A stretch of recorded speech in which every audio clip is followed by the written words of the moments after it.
From the outside, my life looked picture perfect. A cozy two-story house in Austin, a husband with a stable corporate job, and my own small bakery that people in the neighborhood adored. On social media, we were that couple everyone envied, the kind who smiled in every photo and threw dinner parties with homemade pies and matching aprons. My name's Evelyn Harper. I'm 39. And until a few months ago, I really believed I had it all figured out. My husband, Richard, worked as a sales director at a food distribution company called Central Harvest Foods. I ran Rise Bakery Co., a small shop I started from scratch. We didn't fight much, we paid our bills on time, and we both liked to think of ourselves as the stable ones among our friends. But here's the thing about perfect lives. They usually look that way because someone's working overtime to keep the cracks from showing. It started small. Richard began staying late at work. He said it was the quarter-end rush, or inventory audits, or a client dinner that ran long. I didn't question it much at first. That's how normal betrayal looks. It starts quietly. Then came the missed dinners. I'd cook, light the candles, pour the wine, and sit alone at the table until the food went cold. He'd text an hour later.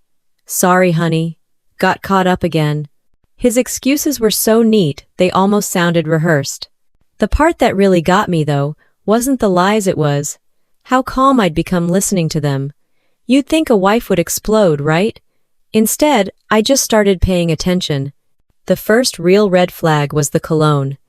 Richard had always used something mild, but one night, he came home smelling like a perfume that clearly wasn't his, not even close. It was floral, expensive, and honestly, too young for him. I remember standing there in the kitchen, smiling as he talked about a team dinner, while my brain quietly filed that scent away. Then his phone habits changed. He started keeping it face down, even when charging. He laughed at texts but never showed me what was funny. He used to leave his phone on the counter while showering. Now it came with him everywhere, like a second skin. The breaking point came one Tuesday night. I was cleaning up the dining room after another dinner for one, when his phone buzzed on the console. The message preview flashed just long enough for me to see it. It said, "You were incredible tonight, Dar." That's when I stopped pretending not to notice. My hands went cold. I didn't throw the phone or scream. I just stared at that line until my vision blurred. Then I placed the phone back exactly how I found it. I didn't want him to know I'd seen it. Not yet.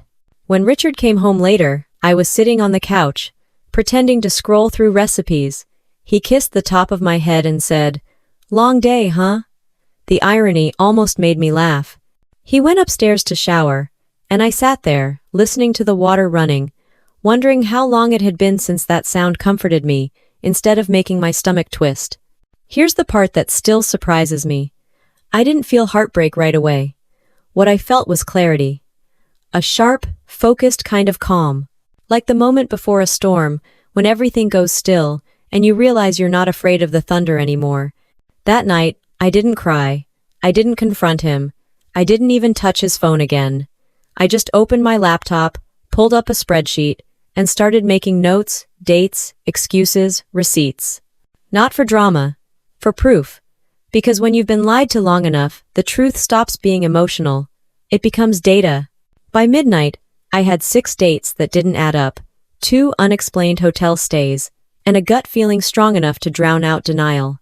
Before I went to bed, I stood at the top of the stairs and looked down at the man I thought I knew, asleep on the couch, one arm thrown over his eyes, mouth slightly open like he had nothing to hide. I wanted to shake him awake and demand answers, but I didn't. Instead, I whispered to myself, "All right, Richard. Let's see how good you really are at lying." N1. That was the night I stopped being a wife, trying to save her marriage, and became a woman preparing for war. And the funny part? He never saw it coming. Not even when I smiled at breakfast the next morning and said, "You're working late again tonight, right?" He looked up from his coffee and said, "Yeah, sorry. Big client dinner." I smiled back. "Of course, honey. Take your time."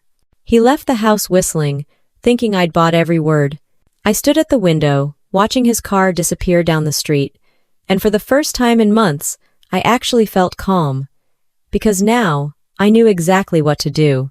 If you've ever watched someone lie to your face and felt that cold, silent kind of rage, drop a comment below. Tell me what you would have done in my place. And if you're into real-life revenge stories that prove karma has perfect timing, make sure you hit subscribe. The day I found that message was the day everything started to unravel, just not the way Richard expected. The next morning, the smell of burnt toast filled the kitchen before I even realized I'd left it in the toaster too long. My mind wasn't really there. It was still trapped somewhere between last night's silence and the faint floral scent that didn't belong to me. Richard was sitting at the table, scrolling through his phone with that same blank look he'd perfected over the years. Calm, detached, as if our marriage was a business arrangement he couldn't quite remember signing. He looked up for a second. "Morning," he said, like he hadn't come home reeking of someone else's perfume just hours ago. "Morning," I replied, sliding a plate in front of him. The eggs looked rubbery, the kind of breakfast that matched the mood of a house built on pretense. He ate without saying another word, glancing at the clock every few minutes like he had somewhere more important to be. I wanted to ask about San Antonio, about the steakhouse receipt folded in my apron pocket, about the lipstick stain that wasn't my shade on his collar, but instead, I smiled. "Big day?" He nodded. "Yeah, meetings all afternoon. Might stay late." Of course. He always stayed late. I cleared the table once he left, listening to the faint hum of his car fade down the street. Then, in the quiet, I took the receipt from my pocket again, flattening it on the counter like evidence at a crime scene. Dinner for two, a bottle of Cabernet, San Antonio, not Dallas. That was the moment I stopped doubting my instincts. My husband was cheating. I poured myself another coffee and stared at the window. I wasn't the kind of woman who broke things or screamed. Years of marriage had taught me the art of silence, how to bleed quietly, how to endure with a calm face. But something inside me had snapped. This time, the silence wouldn't protect him. It would protect me. I opened my laptop and searched for the number Mrs. Peterson had once mentioned, a private investigator, discreet and reliable. His name was Frank Morales. I found him listed in a small ad buried online, the kind of man who probably worked out of a diner booth. I called. "Morales Investigations," a gruff voice answered. "Mr. Morales," I said, steadying my tone. "I think my husband is having an affair." He didn't sound surprised. "Everyone who calls me thinks that, ma'am. The question is whether you want proof." "Yes," I said after a pause. "I want proof." He gave me an address, a coffee shop near downtown.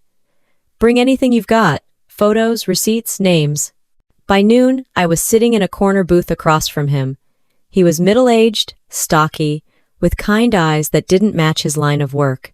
I handed him a small envelope with the receipt, a photo of Richard, and a printed copy of the email I'd found on his phone. He studied each one with a calm, practiced expression. "This should be enough to start. I'll keep it quiet. You'll hear from me soon." "How soon?" "Depends how sloppy your husband is." Richard had always been careful, but even careful men make mistakes when they get comfortable. That night, I went about my routine as if nothing had changed. I kneaded dough in the bakery kitchen, the scent of vanilla and yeast filling the air.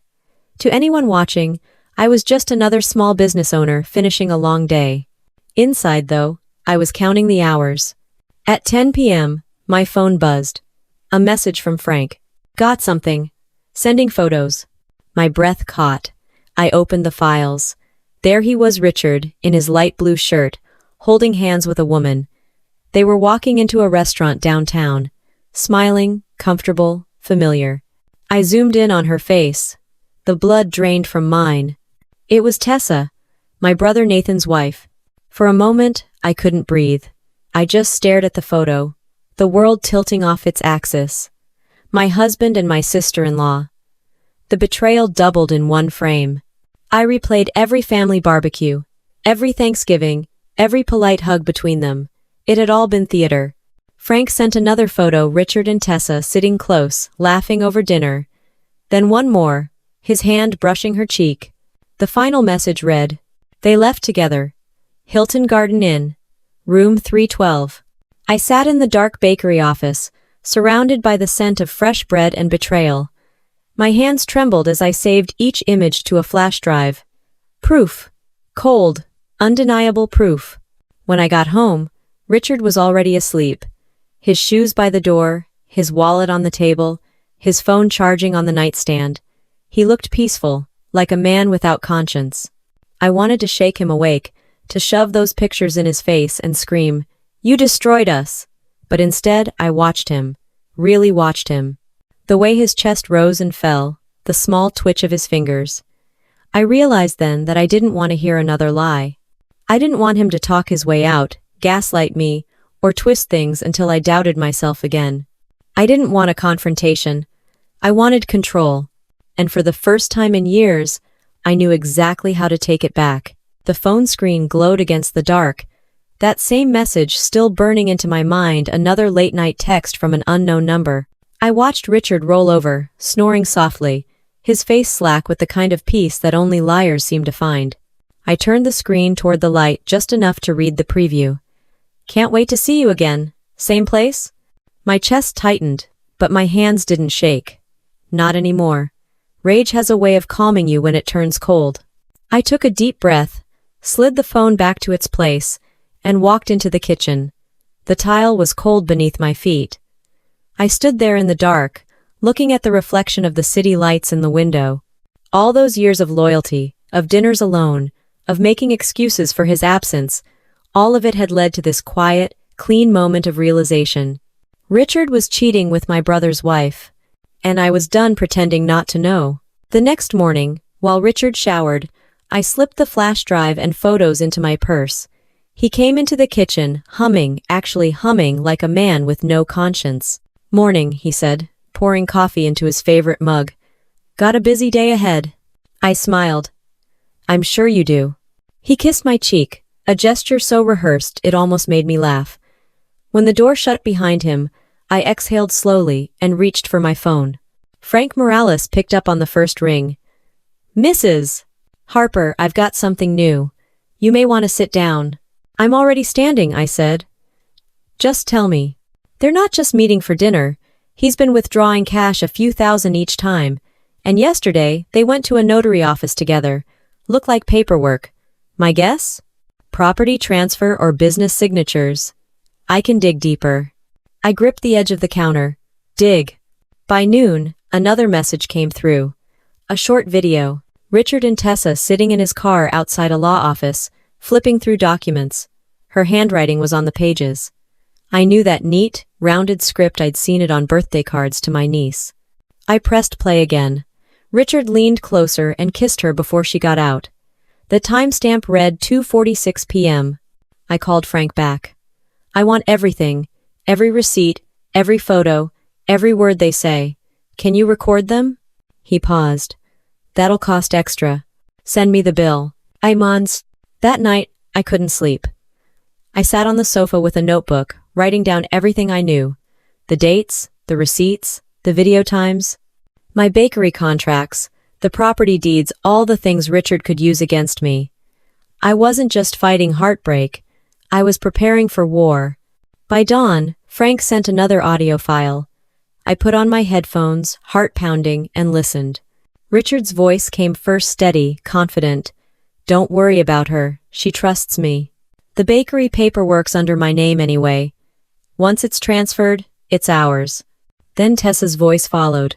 Lighter, sharper, cruel. "Good. I want that whole chain. She doesn't need it anymore. She's just old." I paused the audio, pressing a hand to my mouth. Old. That was how they saw me. Disposable. A stepping stone in their little empire of lies. I hit play again. Richard laughed, that same laugh that used to make me fall in love with him. "Relax, baby. She won't see it coming." "Oh?" I pulled off the headphones, breathing hard. They were stealing my business, my life's work, and using the marriage I built as the legal weapon to do it. For a moment, I considered calling my brother Nathan right then, telling him everything. But I stopped. He didn't deserve to find out through anger, not yet. And I wasn't ready for the explosion that would follow. First, I needed to destroy their illusion, quietly, Completely. That evening, Richard came home late again. He reeked of expensive cologne and someone else's touch. I handed him his dinner pasta and wine, his favorite, and smiled like nothing was wrong. He told me about his meeting, using that same easy tone, unaware that I had the recording saved 3 inches from his plate. When he went to bed, I opened the garage door and turned on my phone's flashlight. His SUV sat there like a confession waiting to be discovered. I opened the glove compartment and there it was. The lubricant tube I'd found before, cap crusted over, sitting right next to a hotel keycard. Room 312. I stood there for a long moment, staring at it. Then I went back inside, grabbed the superglue I used for fixing pastry displays, and stared at the label. Industrial strength epoxy. Permanent bond. A slow, controlled smile crept across my face. Not because I was cruel, but because I had been kind for too long. I unscrewed the cap of the lubricant, poured it down the sink, and filled the tube with glue, drop by drop. It looked the same, felt the same, smelled almost identical. I twisted the cap back on, wiped my hands clean, and put it exactly where I found it. I wasn't going to scream. I wasn't going to cry. I was going to make sure he felt what it was like to be trapped in his own mess. When I crawled into bed, Richard was already asleep, snoring softly. I looked at his face, the same one I'd once thought I'd grow old beside. But love doesn't age well when it's built on deceit. I turned off the lamp and stared into the dark. Tomorrow would come, and with it, the sound of justice finally waking up. When morning came, the house smelled like cinnamon and coffee, the usual disguise for everything we didn't say out loud. Richard walked into the kitchen, freshly shaved, his gray hair slicked back, dressed too sharply for a man who claimed to have a few errands. He looked confident, relaxed. He poured himself a cup of coffee and glanced at me with that same easy grin that used to mean love but now just looked like arrogance.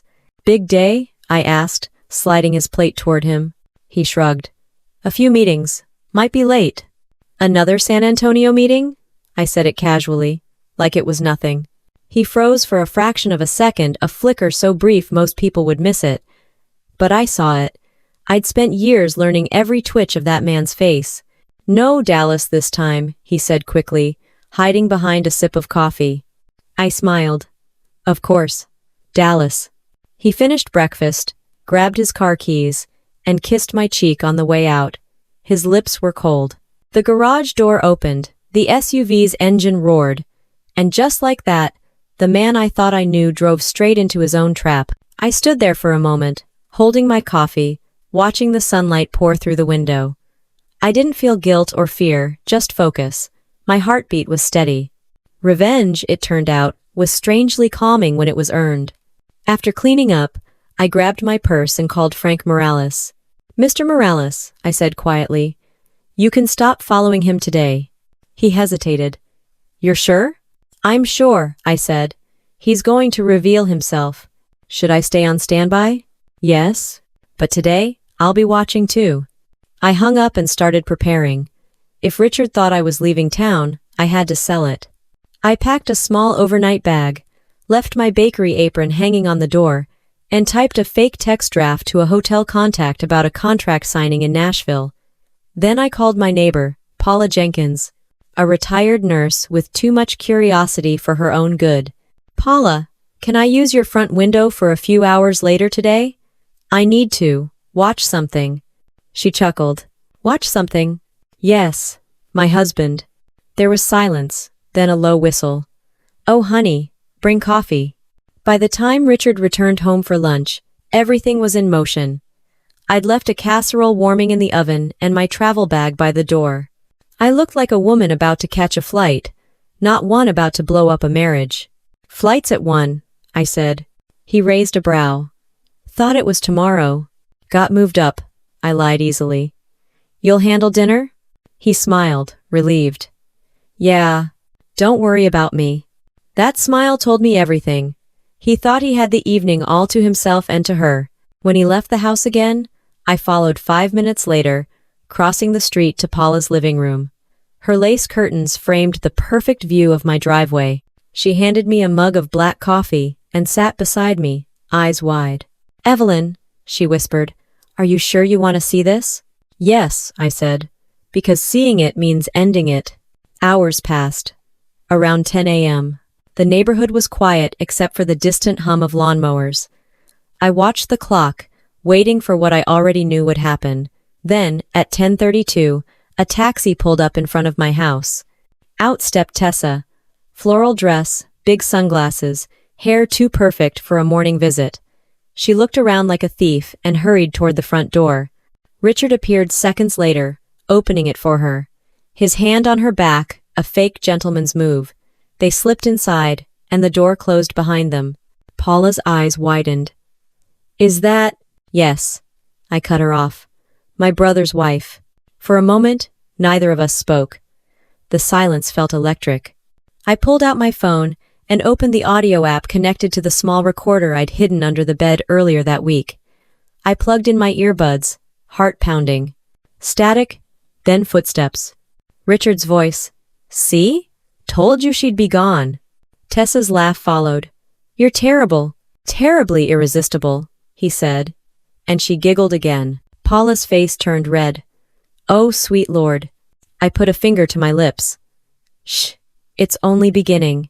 The sounds grew louder, laughter, wine glasses clinking, the creak of the bed. I took a slow breath. Time to start the second act, I whispered. I opened the remote ignition app on my phone, a feature my son had helped install years ago when we worried about power surges in the bakery kitchen.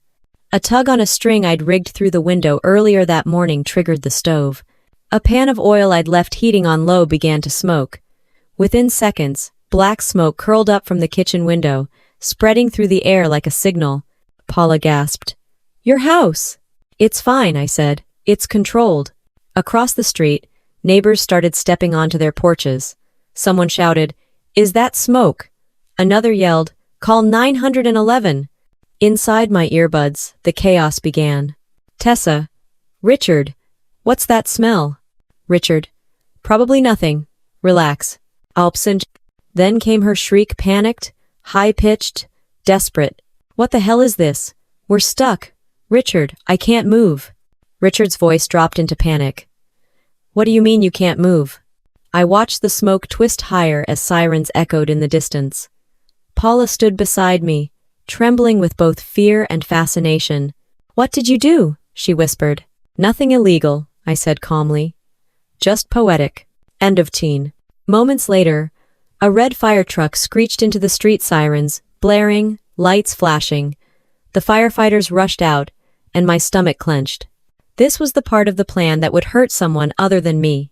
Through the smoke, I could see his team rushing to the door, axes and hoses ready. The neighbors crowded closer, murmuring. Inside the earbuds, Richard was shouting, Tessa sobbing. And outside, the fire department was about to open the door to the ugliest truth a family could find. The sound of wood splintering filled the air. I stood perfectly still, watching from Paula's window as the world I'd built began to burn not in flames, but in truth. The air outside buzzed with chaos, the kind of chaos that smells like burning oil and broken trust. The smoke rising from my kitchen window was thick and black, curling upward into the bright Austin sky. Paula stood beside me, clutching her coffee mug like it was a life preserver. Evelyn, she whispered, this is wild. I didn't look away from my house. It's justice, I said softly. Across the street, the fire truck screeched to a halt. The fire chief jumped out first, helmet on, his expression sharp and focused. He shouted orders to his crew. Team 1 get inside. Team 2 ventilation on the left side. Move. Who? Inside my earbuds, the recording from the bedroom was chaos, the sound of panic layered with disbelief. Tessa's voice cracked through the noise. Richard, it's burning. What do we do? I can't move, my legs, they're stuck. Richard's growl followed. Shut up, stop screaming. Just hold still. I could hear the banging of doors, the muffled shouts from the firefighters outside, and the unmistakable sound of them yelling for access. The fire chief kicked down the front door. The fire wasn't serious, just enough smoke to look dramatic, exactly as planned. Within seconds, the team poured in, their bright jackets flashing through the haze. Then came the silence. The kind that hits when people see something they shouldn't. A firefighter's voice carried faintly across the street. "Oh my God," another muttered. "Chief, don't go in there." But the chief went anyway. Neighbors crowded onto their lawns, phones out, whispering. Paula's hand trembled against the curtain as she muttered, "Oh, sweet heavens. They're naked. They're actually—" "Stuck," I said, finishing her sentence. "That's the word you're looking for." The Firetruck lights flashed red across the cul-de-sac, illuminating faces of disbelief, amusement, disgust. People whispered, pointed, gasped. "That's her husband. Is that her sister-in-law? Lord, they're glued together." Odd. And in that moment, Richard Harper, the man who'd once bragged about being respected, admired, envied, became the neighborhood joke. The firefighters had no choice but to act. They covered Richard and Tessa with sheets, trying to preserve what little dignity was left, though everyone already knew. 2 firefighters carried them out on stretchers, sheets wrapped tight around their tangled bodies. The crowd erupted in murmurs. "Oh my God, it's true. End of 6. She was sleeping with her own brother-in-law? That's disgusting. They deserve it." Richard's face was pale, twisted in humiliation. Tessa sobbed uncontrollably, hiding behind the sheet. I stood beside Paula, calm, watching everything unfold like a slow-motion confession. The fire chief followed behind, his face stone-cold, his jaw locked tight. He didn't speak to anyone, didn't even look around. He just turned to one of his men and said, "Shut it down, I'll handle the report. Expatry." The ambulance doors slammed shut, siren echoing down the street. People started dispersing, still whispering. A few turned to look at me, but no one dared say a word. Paula finally broke the silence. "Evelyn, you did this, didn't you?" I took a slow sip of coffee. "Paula, let's just say karma had good timing." Her eyes widened, but she nodded. "Well, I'll be damned." When I finally returned home, the smell of smoke still lingered. I walked through each room slowly.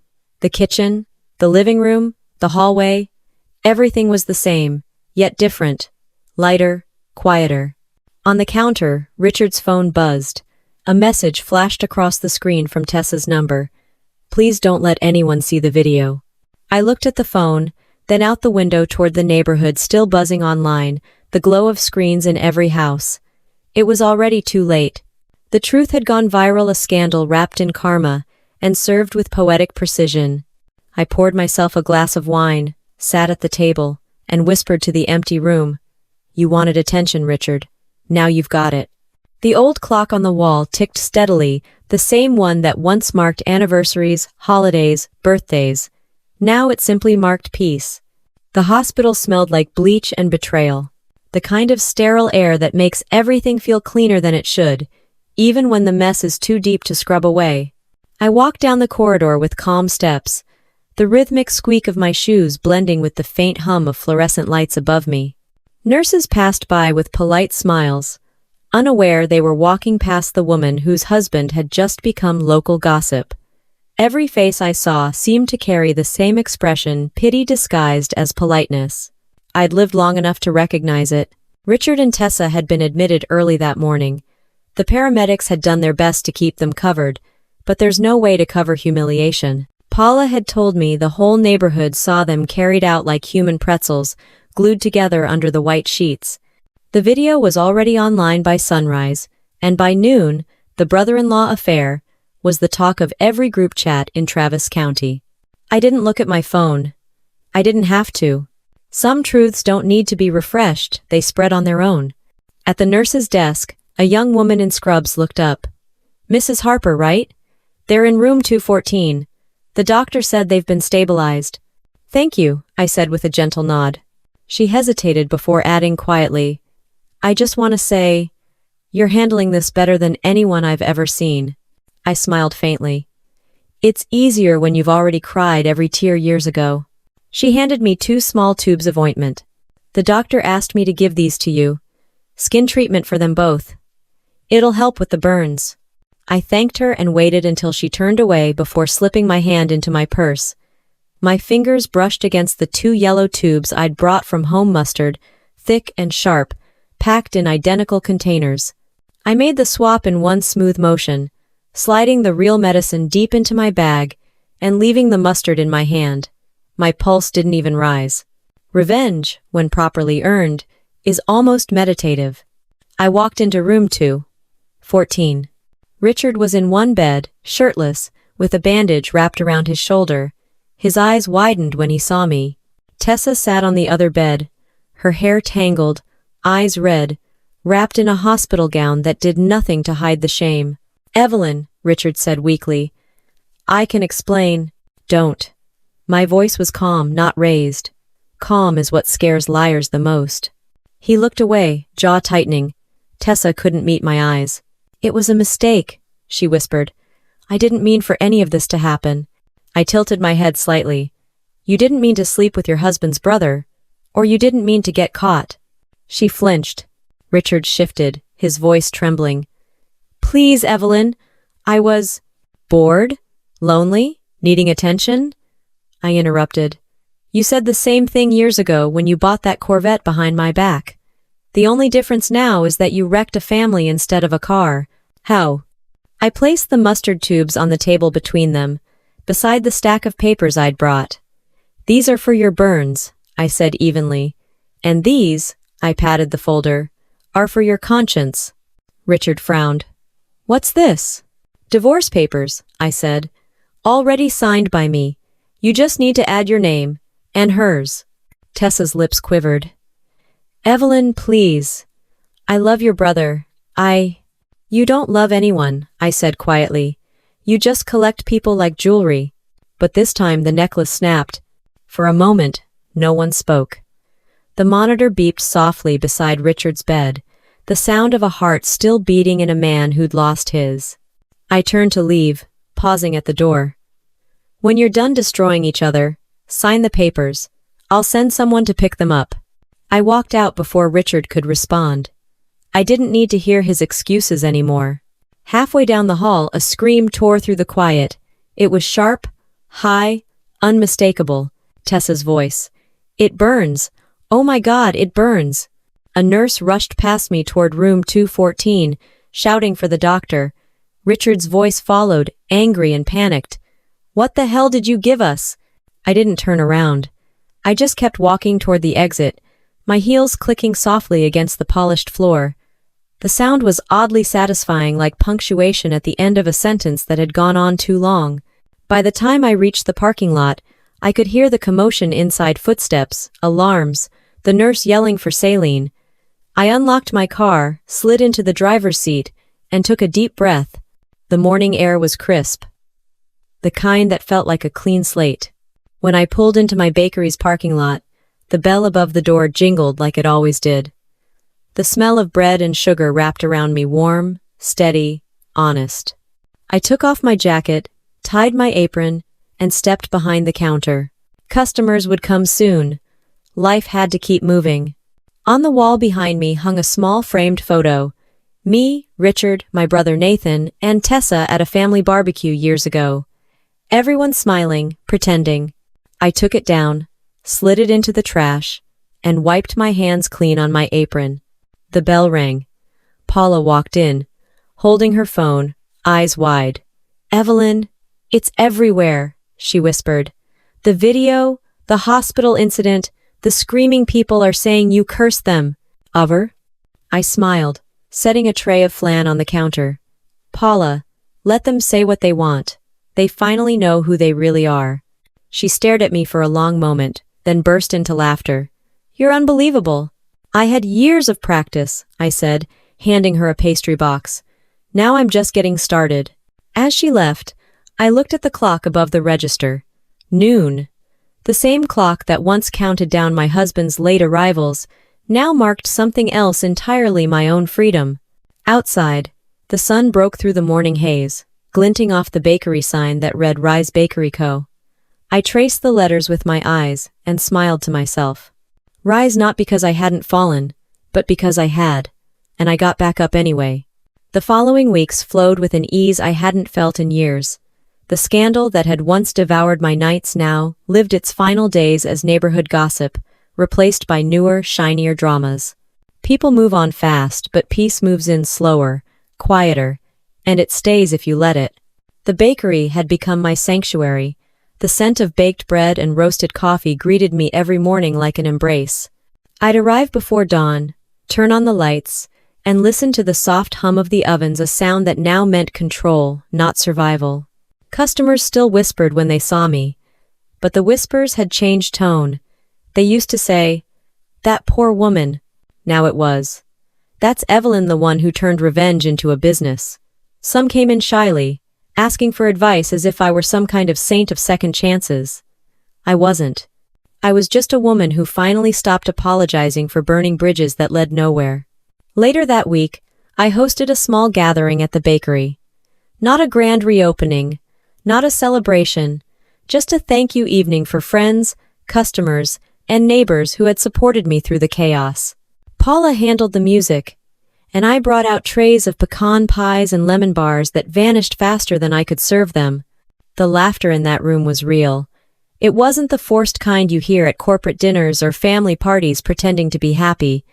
It was full, unfiltered, human. As the night wound down, Paula raised her glass. To Evelyn, the woman who turned heartbreak into her best recipe. The room erupted in applause. I felt my cheeks warm, but I didn't shy away. I raised my own glass and said, "To every woman who's been underestimated, may we rise, may we rebuild, and may we never apologize for burning the wrong dough." The laughter that followed was the kind that reaches your bones, the kind that means you're finally done being broken. After everyone left, I stayed behind, sitting by the window with a cup of tea. The city was quiet. My reflection in the glass looked older, yes, but also lighter, freer, alive in a way it hadn't been in years. I thought about Richard, somewhere out there licking his wounds, probably trying to rebuild his career or his pride. I didn't wish him harm. I didn't wish him anything at all. Indifference, I learned, is the final form of revenge. Winter came quietly that year. The Texas air never gets truly cold, but there was a kind of chill that hinted at change. Crisp mornings, thinner light, and long shadows stretching across the street before dawn. I arrived at the bakery, as always, the world still asleep, and turned on the lights one by one. The familiar hum of the ovens filled the silence, and for the first time in years, that silence didn't feel like loneliness. It felt earned. As I kneaded the dough, I thought about everything that had happened, the affair, the humiliation, the chaos, the healing. Life has a strange way of balancing itself out. The pain I once thought would destroy me became the reason I finally rebuilt. Around 7, Paula came in, bundled in her ridiculous pink scarf, holding 2 steaming cups of coffee. "You know," she said, setting one down, "I've worked with you for 10 years, and I've never seen you this calm. It's unnerving." I smiled. "That's because peace looks boring to people used to chaos." She laughed, shaking her head. "If boring means stable, I'll take it." The bell above the door jingled as our first customer walked in, a man in his 50s with a gray beard and kind eyes. He looked around the shop before saying, "You must be the Evelyn Harper everyone talks about." I glanced at Paula. "Depends who's talking." He chuckled. "The Austin Chronicle did a story about you. I read it last week. I'm a writer myself. I teach creative writing at the university. I just wanted to see the place in person." "Well, here it is," I said, handing him a cinnamon roll. "Proof that revenge can be served warm." He smiled, taking a bite. "That's the best metaphor I've ever tasted." "Oh." After he left, Paula elbowed me lightly. "You know, he was kind of cute." I gave her a look. "Paula." "What?" "He had that whole professor who smells like books vibe. Admit it." I shook my head, laughing. "I'm not in the market for Heartbreak Part 2. She grinned. "Maybe not. But don't close the shop up here." She tapped her temple. "Or in here." She pointed at my chest. That night, I thought about what she said. It wasn't that I was closed off, I just wasn't searching. For so long, my life had revolved around someone else's needs, someone else's validation. Now, for once, it revolved around mine. That felt more than enough. Still, life has its own timing. A week later, the same man came back. This time he ordered coffee and stayed. His name was Eli Turner, a widower who'd lost his wife 5 years ago. We talked about books, about Austin, about how both of us had learned to rebuild our lives in silence rather than noise. There was something refreshing about it. No flirting, no pressure, just two people who understood the language of loss. When he left, he said, "I'll be back next Friday. I think this place might inspire a story." I smiled. "As long as you spell my name right." And he did come back every Friday. He'd bring a book, sit by the window, and sometimes we'd talk, sometimes we wouldn't. There was comfort in that, in the presence of someone who didn't need to fix me, or pity me, or explain me. One evening after closing, he lingered by the counter as I wiped down the tables. "You know," he said, "you remind me of something my wife used to say. She believed the hardest part of healing wasn't forgiving the person who hurt you. It was forgiving yourself for staying too long." I looked up at him. "That's the truest thing I've ever heard." He nodded. Took me years to understand it. I didn't say anything. Sometimes silence answers better than words. He smiled gently, then added, "If you ever want to talk outside of this place, maybe dinner, I'd like that." I hesitated for just a moment. Then I said, "I'll think about it." The next morning, I found a handwritten note tucked under the bakery door. It was from Eli. "Dinner at 6. No pressure. Just good food and quiet company." I folded the note, smiled, and slipped it into my apron pocket. That evening, I locked up the bakery, took a last look at the sign glowing under the streetlight, and whispered, "You've done well, girl."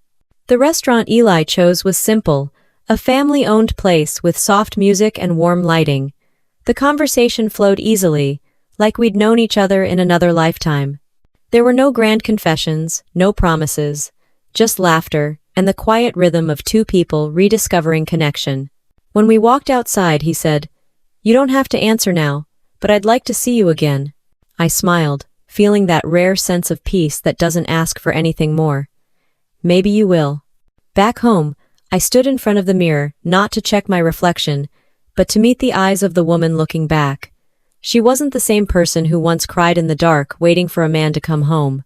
She was a woman who'd walked through fire, glued her heart back together, and found that it still worked, maybe even better than before. Outside, the night was still. The bakery lights glowed from below like a beacon handmade. Honest, fresh every day. For years, I thought revenge meant destruction. Now I knew better. The real revenge was living fully, laughing, sleeping well, waking early, and never again lowering myself to meet someone's betrayal. I turned off the lights, poured myself a final cup of tea, and stepped out onto the balcony. The sky was deep blue, the city humming faintly in the distance. I breathed it in, the smell of flour, sugar, peace. Maybe love would find me again, maybe not. Either way, I'd already won. Because living well, quietly, confidently, and without apology will always be the sweetest revenge of all. Spring in Austin always arrived with a kind of messy beauty, wildflowers pushing through cracks in the pavement, pollen coating every car, and thunderstorms that washed the city clean just to let it bloom again. It felt fitting. My life had done the same. The bakery was busier than ever, but I had finally learned how to slow down. Mornings weren't a scramble anymore. I'd open the shop with a soft hum under my breath, savoring the smell of bread rising in the ovens. Each day felt less like a routine and more like a rhythm, one I'd finally learned to dance to without tripping over my own thoughts. Paula had started calling me boss too. She'd grin every time she said it. "You're not just back, Evelyn, you're upgraded. It's like watching a phoenix start a bakery." I'd laugh, wiping flour off my hands. If that's true, I'm the kind that still burns her toast sometimes. One Friday morning, a familiar customer walked in, the same woman from months ago, Leah, the one who had stood outside my window crying. This time, she looked different. Her posture was stronger, her hair freshly cut, her smile more certain. "I just wanted to say thank you," she told me, sliding a small card across the counter, "for listening that day. I filed for divorce last month. I'm free." I took the card and smiled. "You did the hard part yourself, Leah. I just served the coffee." "Oh, Levin." She shook her head. "No, You reminded me that I wasn't crazy, that I deserved peace too. After she left, I stood there holding the card, a simple thank you, written in neat blue ink. It wasn't just gratitude, it was proof that pain could be recycled into strength, passed quietly from one woman to another, like a recipe that always works. Later that afternoon, a familiar face stopped by again. He looked more at ease than I'd seen him in years. "You'll never believe it," he said. "They're promoting me next month." I grinned. "That's amazing." He shrugged modestly, though I could tell he was proud. "Guess surviving family drama qualifies as leadership experience." "It sure does," I said. "You've handled fire from every angle." We laughed, and for a brief moment, everything felt whole again, the kind of wholeness that doesn't depend on anyone else. When he left, I cleaned up the kitchen, humming to myself, when I noticed something unusual. A letter slipped under the bakery door. It was sealed in a plain white envelope, no name, no return address. I tore it open and found a single photograph inside. Richard, sitting on a park bench, thinner, older, his hair grayer than I remembered. A note scribbled on the back read, "He's working at a hardware store in San Marcos. He looks small." Oh. There was no signature, but I knew who had sent it, Paula. She must have seen him and thought I'd want to know. I turned the photo over and studied it for a long moment. The man in it looked nothing like the one who once strutted through our house full of arrogance and excuses. He looked ordinary, fragile, even someone you'd pass on the street without a second glance. I didn't feel pity. I didn't feel anger either. What I felt was distance, the good kind. Like watching an old movie you've already seen too many times and realizing it no longer hurts to know how it ends. I slid the photo into a drawer behind the counter and never looked at it again. That night, Eli stopped by. He brought a small box wrapped in brown paper. "For you," he said. I raised an eyebrow. "You know I'm not great at surprises." He smiled. "You'll like this one." Inside was a simple ceramic plaque hand-painted, with the words, "Peace isn't quiet, it's steady." Oh! I traced the letters with my fingertips, smiling. "It's beautiful. I had one of my students make it," he said. "She said she wanted to create something inspired by your story." I looked up at him. "You talk about me to your students?" He chuckled. "Only the inspiring parts, not the glue." I laughed so hard I almost dropped the plaque. "Thank you, Eli." He nodded. "You earned every bit of it."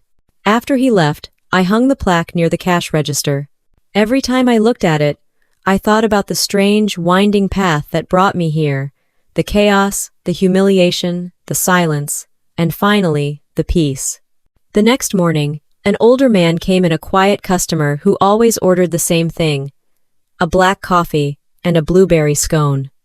This time, though, he lingered by the counter. "You've done something special here," he said. "You turned pain into community. Not everyone can do that." I smiled. It wasn't the plan, but it turned out sweeter than revenge. He nodded, eyes kind. "That's how you know it's real healing." As he left, I watched the door swing shut behind him, and thought about how far I'd come from the woman who once stood in her kitchen, shaking with betrayal.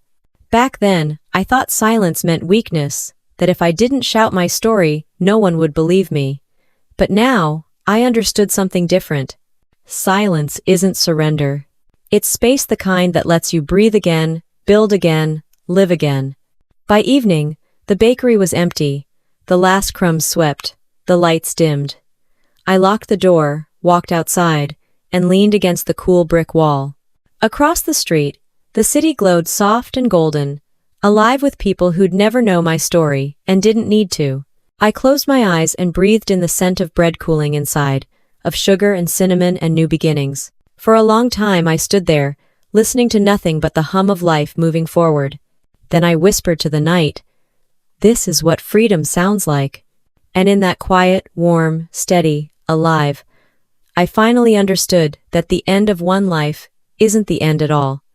It's just the moment you decide to start living the one you were meant to. If you enjoyed this story and want more true-to-life tales of love, betrayal, and strength, make sure to subscribe to the channel. Leave a comment and tell us where you're listening from. We'd love to know how far these stories travel. And remember, Sometimes, the best revenge is peace that rises fresh every day.